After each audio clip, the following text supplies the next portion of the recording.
Hey guys, welcome to another Raid Shadow Legends video. So again, like the last video I said, we're going to be going through the Doom Tower bosses again. I've already done a video of me beating every single boss up to stage 120 on hard, but what I didn't do is I didn't go right into the sort of gear that I was using, and a lot of people have been asking me on Twitch to go over this in more depth. So I'm just going to do a video on how to beat the boss on each stage on the hardest level of Doom Tower. So this is the team that I used here. You guys have probably seen the video, if not, go and check it out, but I will be going over that briefly at the end as well, a short clip of me actually beating the boss. But I use High Katoon, Allure, Armiger, Coldheart and the Valkyrie. I had to build up an Armiger for this. It's one of the champions I always meant to build up, but I didn't. He's insanely good. Just make sure you build him up. He's an uncommon, he's super cheap as well. The only investment really is the chickens, that's it. Also, I hadn't quite built up my High Katoon. She was just sitting at 5-star. She's actually really useful for a lot of parts of the game. Got that good ally speed in all battles, which is basically what won it for this one.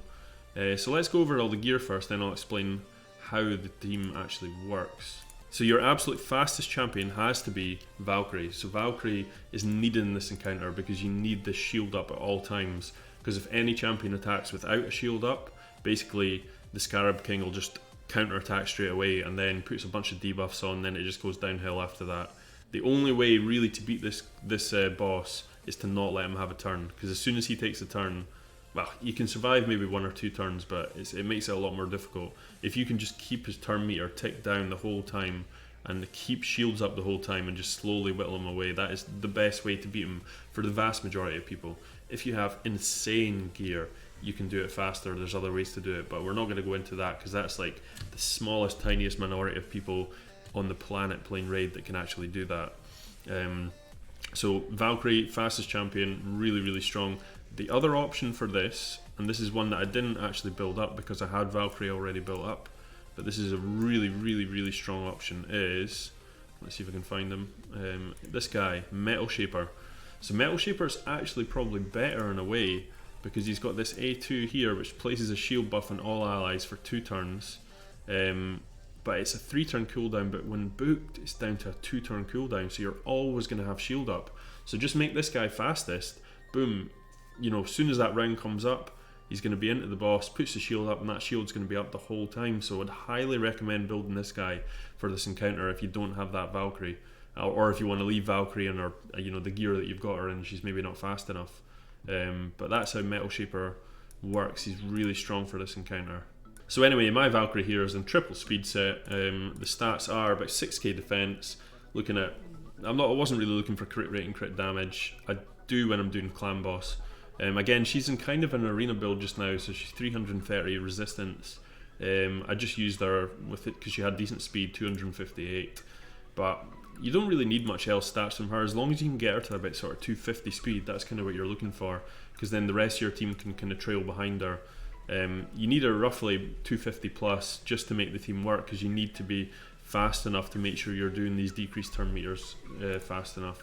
Again, her masteries are very much set for arena for me, but if you really wanted, probably Evil Eye and some accuracy would maybe just give you that little bit extra. But to be honest guys, I would probably recommend doing Metal Shaper over her, and then just, you know, putting them out with Evil Eye and some accuracy and stuff like that, and you'll probably do better. This is more for an arena build, but it meant I didn't have to invest in the champions because I'd already invested in the Armiger and stuff. So the next most important champion, well, in fact they're all important for this team. It's kind of one of those teams that one of them that's missing makes it an issue. So we've got High Katoon. High Katoon sitting at 253, so just under the Valkyrie. You want her super fast as well, so if you can get her just a few points of speed behind the Valkyrie, or the Metal Shaper, that's perfect. She's also got that speed aura, so you want to make her the lead. That's going to give you that extra boost to get through this. She's got a turn meter decrease in her A3. I didn't actually book this fully, so that would have probably been easier if I'd done that. She's got the increased speed and turn meter fill in her A2, and she's got decreased speed in her A1. Again, if I'd booked this would have made life a lot easier.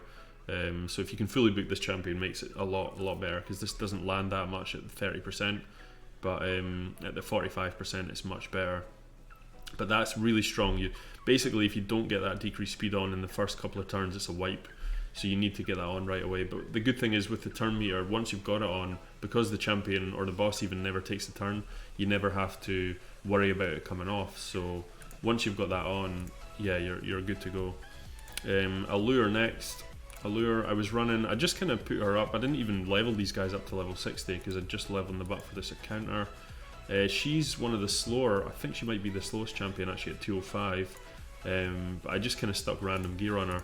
You need a bunch of crit rate. So I've got 132% crit rate, which is overkill, but she is off affinity.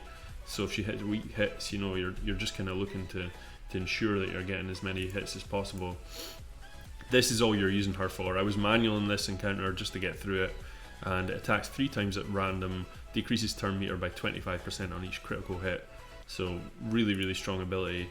Her A2 as well, if you do get a chance at some point, maybe you've just used Hearth Seeker from your Cold Heart, you've lowered the turn meter right down, it's worth blasting out a Temptation on the hope that you land at least 30% decreased defense, because it's not essential to the encounter, but it makes it a bit quicker. So I was crazy long, it took me like 10 minutes to do this boss on the final stage on hard mode, but once I got this on, it made it a little bit quicker. Armiger, I've got Armiger in Destroy set, so it's basically for the Cold Heart and Armiger, they're both Destroy set. In the Scarab boss, if you've watched my video or if you watched any videos on the Scarab boss, apart from keeping the shield up, you need to destroy his enemy max HP shield to actually do damage to him. So this guy just ticks away at that pretty steady. He's got this A1 that decreases turn meter by 30%. Just realised I didn't actually book this guy all the way up. That's a bit strange. I'll go and do that soon.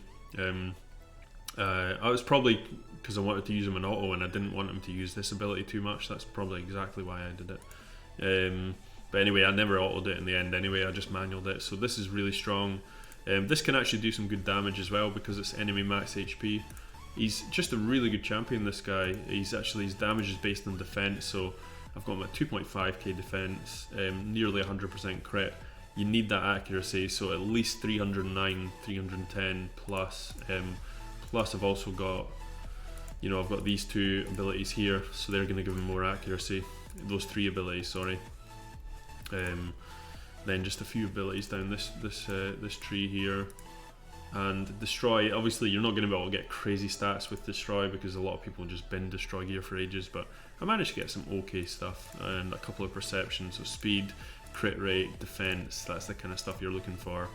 Then I've got crit damage on here just to beast out a bit more damage, defense and accuracy on the banner. So that is kind of what we've gone off there. I suppose I should go through what Haikutun and Allure had on their stuff as well. So Haikutun was accuracy on the chest piece. Again, she's at 320 accuracy there. Crit damage in the gloves. The only reason I did that is because they were speed. That could be anything. More speed boots. I mean, everyone's going to be in speed boots. That's just a necessity for these kind of content. Crit rate gear I was using. It was a crit rate and attack, I think. Crit rate, accuracy, and speed for the 3 sets here. 330 accuracy. That's pretty good for her. So obviously you're going to have accuracy. Well, in fact, I don't actually have accuracy in the banner there, which is quite surprising. I guess I must have had I had an accuracy chest piece with accuracy as the main stat as well. That's why I was able to do that. Yeah, so I think that is everyone covered apart from Cold Heart. So we'll just blast through the Cold Heart. So she's going to be the one dealing the most amount of damage here. Armiger can't deal a ton of damage, I'm afraid. So yeah, she's going to be blasting out the Hearth Seeker to deal all the damage. So we've got Destroy set on, and we managed to get to 70k, 70% sorry, crit rate with 215% crit damage. Could be a little bit higher, but what I did is I actually sacrificed Flawless Execution on this one for Helm Smasher, and it seemed to work a little bit better for this boss specifically, especially if you can still get about 215, 220. Got the Evil Eye on there as well, just to give that a little bit extra. And you need over at least 300 accuracy and those extra accuracy things here to land the Hearth Seeker decreased turn meter, because that's unbelievably useful in this encounter. You really, really need it. So here we are. This is my YouTube video actually from the other day. So if you want to check this out, please just go onto my channel. But as you can see here, we're just straight away that's taken down. It's not very good because when you're on YouTube you can't actually see the top bar so well. There it is. So that top purple bar at the very top, that's what you're looking to take down. and this is the theme here, and boom, there we go, we're taking down turn meters, we've managed to get the decrease speed down, and then Valkyrie's keeping those shields up. So it should come around to Valkyrie. Now that that shield's been used up, still got a shield on, Allure's still got a shield on here, decreases turn meter, and then boom, we put the shield back up with Valkyrie and it just rinse and repeat.